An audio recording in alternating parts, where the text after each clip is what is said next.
Mga kapuso, diin man nga Anggulo, nag-shine ang katahong kapag rampas ang 8 kakandidata sa Hiyas sang Kalumpang 2025.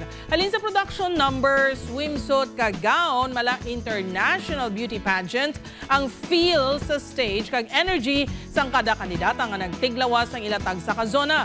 Pero kapuso, FYI lang, sa barangay gym lang ini ginhiwat. O di bala, hindi halata? Sunod sa head organizer nga si Rene June Kanyaman, masobra 2 kadekada na nga nanging tradisyon ang pageant. This year, gintingwaan gid kuno sang barangay nga mas i-level up ang tema.